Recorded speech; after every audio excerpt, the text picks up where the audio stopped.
for ground for marriage, for divorce may not be very suitable as far as totally Indians are concerned, but some partial requirement, some amendment is required, so that at least you can tell the NRI you don't have to seek a divorce from a foreign country, it's available in India also. Obviously we will need to hedge it with a lot of safeguards, but we probably need to do it. Similarly, in the case of abduction of children, interparental removal of children is a very common problem. There is an international convention called the Hague Convention on Civil Aspects of International Child Abduction 1980. 80 countries have signed it, India has not. India is a haven for parking removed children. You fight, you remove a child to India, you know the convention doesn't apply, so the child will never go back. Now you separate families, you divide children.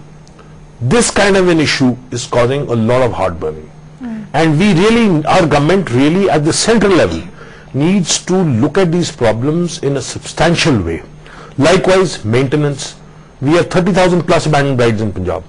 Law of maintenance, law of registration of marriages. Would you like to add to that, especially abandoned brides, because you must be getting a lot of these cases? Yeah, abandoned brides, you know, we have, they do face a lot of problem, because whenever the groom abandons them and goes away, so when they go to the court and they want the notice to be served in maintenance cases, there's difficulty in getting the notice served abroad. And then there is this problem of people abroad. The NRI groom, he takes ex-party divorce abroad, which is very easy to get over there. And then you know, he says that's what, when there's a case against him, he says that you know, I've got a divorce, so I am free from all this. Is there some sort of, you know, before, are you aware that okay, this marriage is taking place, or there's no way to find out how NRIs are getting, I mean, grooms are coming from abroad, they're looking for brides? Yeah, this is what Mr. Malhotra was talking about, compulsory registration of marriages. The Supreme Court has directed all the states in the country to, you know, frame a compulsory registration of marriages act, but I think Punjab has not yet enacted it, although there was a resolution in the assembly to enact it. Haryana has done it, Punjab has not. Because then that is proof that A has married B. What was the status at the time of marriage? Suppose he was already married, and at the time of the marriage he gave his status as unmarried. So that will be cheating. And you know, that is evidence against him when for cheating. So compulsory registration of marriages, in my view, is an essential step which can be taken by the government. Plus, I would like to add another thing here. We are now graduating into problems related to inter-country adoptions and latest range of problems, surrogacy. India will be the first country in the world to legalize commercial surrogacy. A bill has been floated twice, it has not yet become the law. But surrogacy is legal today because it's not illegal. So you may be single, you may be gay, you may be unmarried, you may be anybody anywhere. You can come to India and do a surrogacy. Surprisingly and shockingly, a country which bans giving of kidneys, lets out wombs and hire. So where are we going? Where are our laws? So this is something which tells you that the plethora of problems starting from marriage and divorce is now going on a very high scale in the marital area. Mr. Binayak, what would you have to add to? First of all, that would differ with you regarding you said that divorce is very easy abroad. It's not. You have got to certify exactly what the law says according to the divorce. It's not very easy. No, but take a word for granted. No, that is fine. But then you know what problems we have encountered here. This is where I feel that a dialogue between maybe the laws are clearer on divorce there than they are here. See, when you have to project a certain thing abroad, and in absentia, where the girl is over here, she cannot, she's not present over there to say what she has to say. And if the bridegroom makes a false claim, number one, he has already cheated the girl, and there he is now claiming another divorce and on some false ground. So I'm not saying that... false ground, yes. He must be doing it on false grounds. That's what you're saying. So that's what I'm saying, you know, like you are feeling that I am saying something which is incorrect. Similarly, we also feel from here that, you know, some of the things which are projected by NRIs are not correct. So I feel that we are at a stage where we need to have more dialogue. We need to understand each other better, so that there is a resolution of the problem. I would add to this, a bride or a groom in India receives a summons from a foreign court. Unless he or she responds to it, and through a solicitor practicing in that country, the response of the Indian spouse is not considered, and the matter is decided ex parte. I just wish to add that irretrievable breakdown of marriage allows leverage to the court to give divorce for the asking. It is only on children and on property that the contest takes place.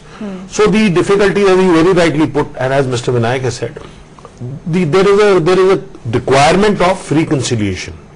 But because our laws are as they were when we made them in 1950, we have not caught up. So I still strongly feel, irrespective of what... Mr. Vinayak, would marriage be one of the biggest problems of NRIs face, or would you say there are other issues as well that need to be... People who come here to get married, that's the biggest problem. And people who are there already, very few people come here to get married now, very few, because the laws, immigration laws are so strict. Over there in England, especially in England, I don't know about any other country, Right. that they have got to be absolutely scrutinized before they can go there to get married. And now they have got to wait, I think, 3 to 6 months for the bride or somebody or the groom to get the settlement visa to go to England. It's not as easy as it used to be. I got my 2 nephews got married here. So the laws there are very, very strict? Very strict. And now that will be more foreign strict as countries well. becoming tougher. Yes, because of the way, from past experience, looking at a lot of frauds that have taken place. Exactly. So possibly- I think the main problem which will have to be tackled at the national level and even at the international level may be intellectual honesty. To a large extent. I think it's all about money. It's all about money. that's why you're going abroad. So where you are in a country, if the country does not put premium on intellectual honesty, you will have these problems. Yes. And by and large now, foreign countries are only taking people of very high net worth or of very high intellectual capabilities. They do not want working class people anymore. The laws have become very superstitious, like the points-based system or the highly trained migrant skill programs. So the foreign countries are becoming very choosy on whom they want. Right. Well, just is that, like the problems are only increasing. It's not that people Problems will decrease if what Mr. Malhotra says is correct. If the immigration is not going to be encouraged now, once the labor market is done, filled to the brim, then there will be no immigrants. Do you feel there will be no immigrants ever?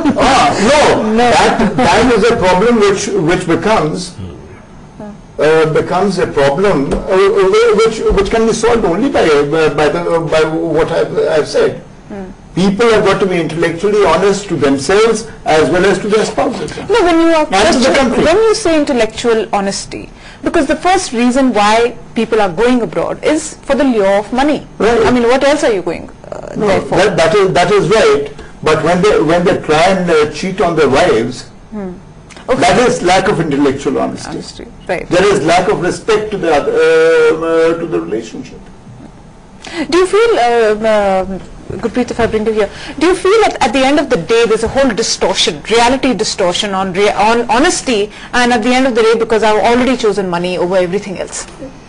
Yeah, but you see, this is a cultural thing, I would say, and I would say an overall decline in values and the people wanting to go abroad, whatever be the cost. Isn't it like that right now? Whatever It's people borrow want to go of abroad, It is It's like big that. borrow of steel. So where does intellectual honesty come in the whole picture? Because that would revert back to the discourage the begging and the borrowing and the stealing. See, the story is, I want to go abroad. Right, Why? right. I don't know. Where? I don't know. For what? I don't know. I just want to go abroad. Yes. Because I have That this is the image that it is lovely abroad. Because the man And comes it's an from easy abroad. option. It's an easy option according to them. Absolutely. So He was at the end of the travels in a day, big car. we lack awareness. We still haven't given them the real picture. Absolutely. So again, the law, at a very basic level, we are not there. We are not. This is on- what I keep saying all the time, that we need a workup on laws. Plus, a time has come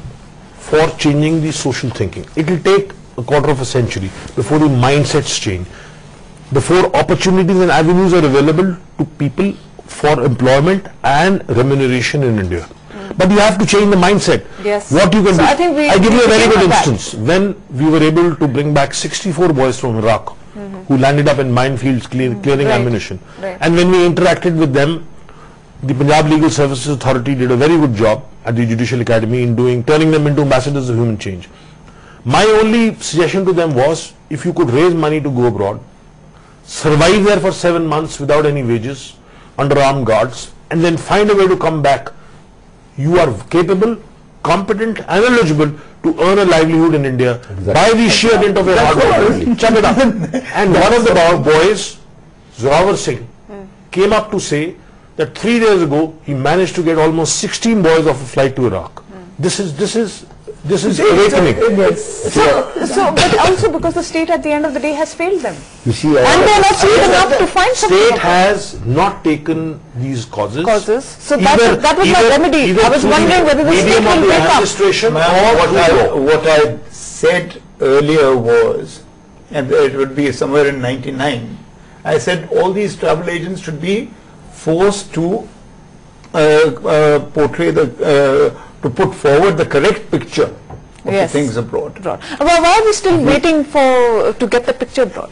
I mean, No, given to actually, them. you see, it is sometimes it takes time to bring about change. You know, now that we had recently, about 2-3 days back, we had this conference on illegal immigration. And we had these people from the Canadian embassy and from the British embassy, and we were having an informal chat in which they said that, you know, what was there 5 years back and what is there now, there is an immense change in thinking. Like, we were talking about illegal immigration and people were not listening to us. But now there is more awareness, people are ready to talk, there is an awareness about the problem. All right, at least there's an awareness. I'll have to leave it at Brian one more time. Completely. now the embassies are coming up. Right. Well, thank you so much. I will have to leave it at that. We can have umpteen reasons to stay behind, but the lure to migrate is hard to resist. It's not easy being an NRI, though, especially if one essential part of you remains in India. So laws governing migration and non-resident Indians become essential, the implementation even more so. With that, we end this edition of Prime. Till we meet again, it's good luck and goodbye.